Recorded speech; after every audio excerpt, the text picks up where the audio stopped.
Okay, तो compound microscope का एक बढ़िया क्वेश्चन है। क्या कह रहा है, in a compound microscope of tube length 10 centimetre. तो सबसे पहले तो मैं ट्यूब लेंथ बता दूं क्या होती है। भाई कंपाउंड माइक्रोस्कोप में दो लेंस यूज करते हैं हम, एक होता है ऑब्जेक्टिव लेंस, एक होता है eyepiece.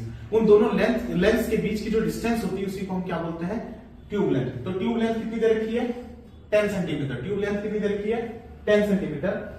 Focal length of 2 centimetre and 5 centimetre. हमें पता है कि दो लेंस होते हैं, एक ऑब्जेक्टिव लेंस होता है, एक आईपीस होता है।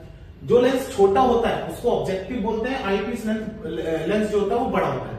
तो भाई छोटी वाली जो फोकल लेंथ होगी वो किसकी होगी, ऑब्जेक्टिव लेंस की, और बड़ी वाली फोकल लेंथ किसकी होगी, आईपीस की। तो ऑब्जेक्टिव लेंस की फोकल लेंथ 2 सेंटीमीटर और आईपीस की focal length 5 centimetre. Total magnification obtained with this system for normal adjustment is 5 to the power k।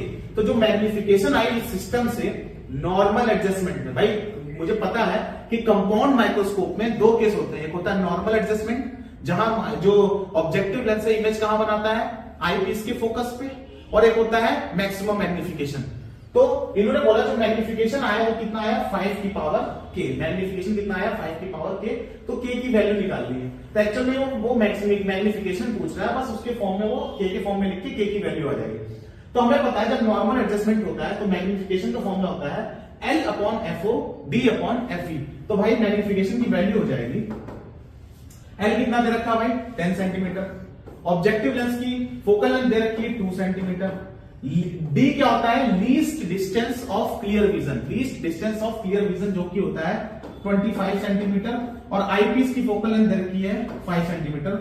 2 5 जा 10 और इधर 5 5 जा 25। तो जो मैग्निफिकेशन आया वो हमारा आया 25 सेंटीमीटर। इन्होंने बोला है कि जो मैग्निफिकेशन आ रहा है वो कितना आ रहा है, 5 की पावर k।